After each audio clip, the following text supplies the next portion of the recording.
Matthew's talking. Okay, stop, Matthew.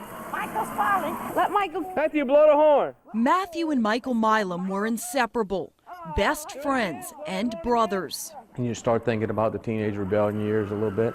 Pat Milam, their father, loved his boys. But as they began to get older, life wasn't so easy. At 13 years old, Matthew was diagnosed with ADD and ADHD.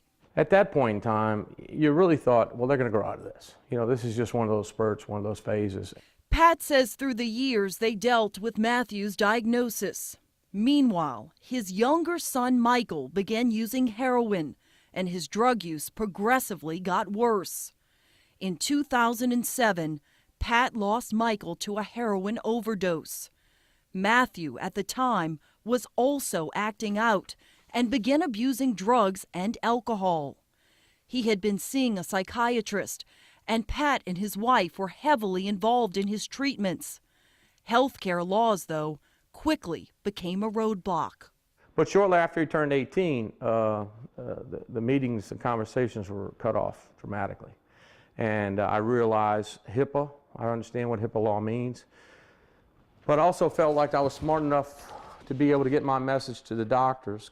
HIPAA laws in Louisiana prohibit a physician from sharing the medical records of a patient 18 years or older without the patient's permission. Pat says he continued to send information to Matthew's doctors, but because of the HIPAA law, he was essentially cut off from what was going on with his son.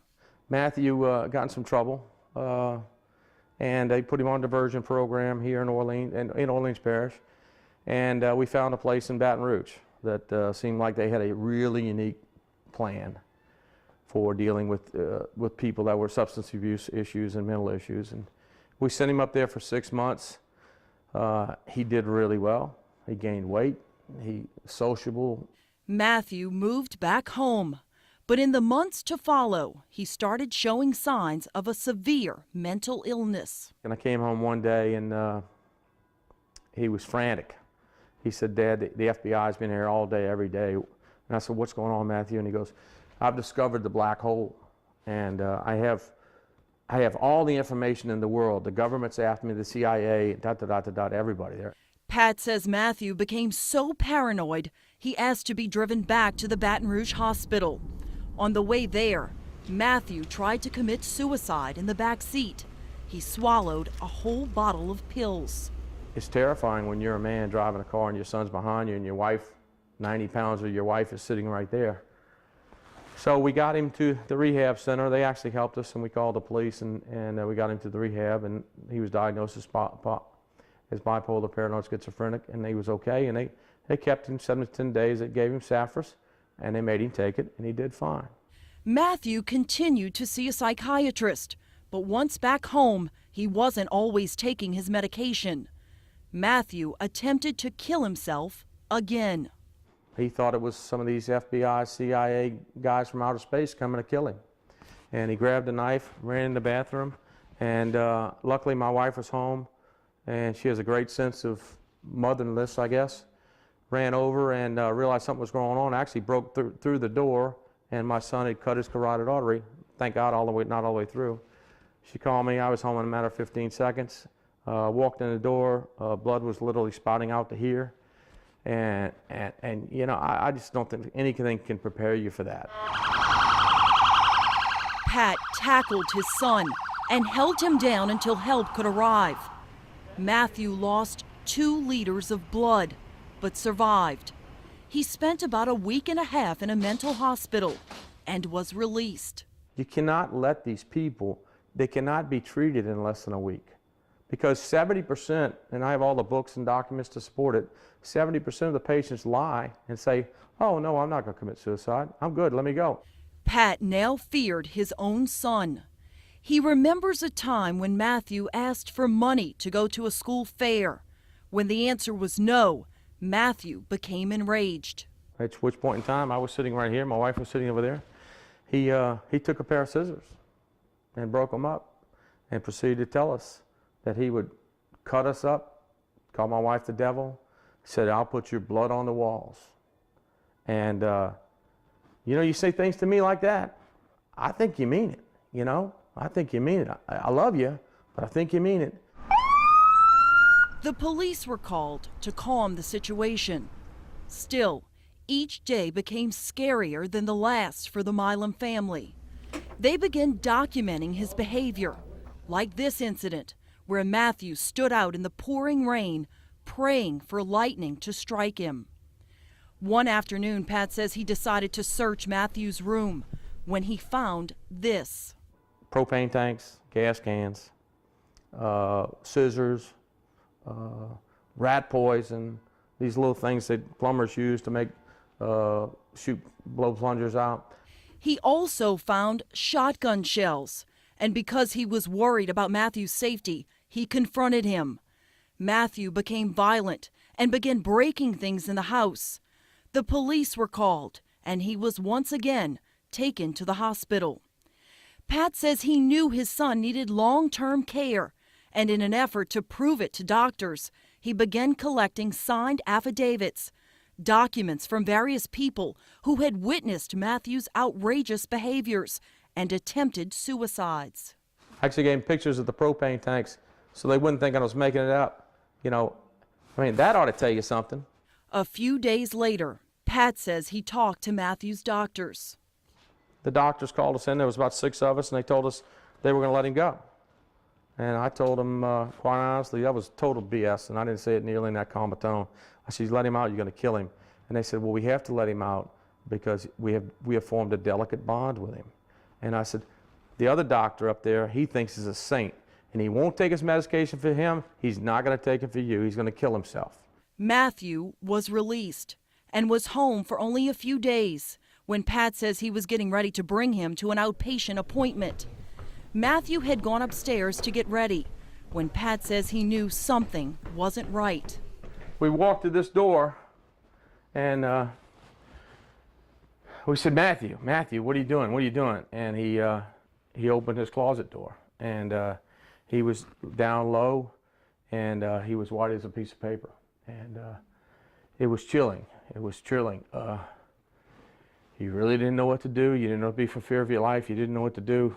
You know, you knew he was in the closet. You knew you couldn't get in there fast enough to save him if he was doing something wrong. So we begged him. Excuse me. We begged him to come on down. And he said, give me 10 minutes.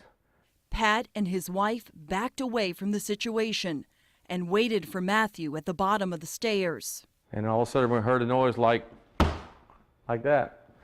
And it was muffled.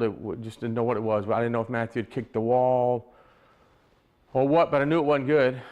Matthew had used the propane tanks, gasoline, fireworks, and a shotgun shell to make a homemade device that exploded and killed him instantly. They brought Matthew out, and I said my goodbyes to him on a stretcher, and they took him away. Dad, did you know where my wristband is? Pat lost the battle to save his second son in October of 2011. His fight, though, to change a system that he says is set up for failure rages on. Hey, Mr. Chairman. Ladies and gentlemen, I'm not a public speaker, and this is going to be tough for me. So I hope you would endure me a little bit to go through this. Pat testified before Congress during a hearing on violent and severe mental illness in the wake of the Newtown tragedy. But they treated him, and a few weeks later, they let him out. He told Matt's story to raise awareness and hopefully bring about change. Our system is broke. It's only because we're getting high publicity that people are now saying, hey, do we have a problem? What is happening right now with inpatient psychiatric care is basically stabilization. The days of long-term inpatient treatment are almost gone. Cecile Thibault works with the mentally ill and is a local healthcare advocate. She says in many cases, a short time stay in a mental facility isn't enough. I see this with families all the time, where their loved one is discharged back into their home and they're still psychotic. Getting long-term treatment in a mental facility requires more than just being severely ill. Tebow says a crime must be committed. For these acutely mentally ill patients who have demanded, whose families have worked so hard to get them long-term care, and the only way it happened was for them to commit a crime. And that, to me, is inhumane. Somebody needs to do something, or otherwise a lot more people are going to die. According to a recent study by the Centers for Disease Control, 70% of patients who attempted suicide did so within 1 week of being discharged from a hospital. And the other problem is that there is still fragmentation between inpatient and outpatient care. So if somebody goes into inpatient care and they're discharged, it may be a month, 2 months before they actually see their doctor on the outside. In Matthew's case, HIPAA laws also stood in the way of his family's determination to help.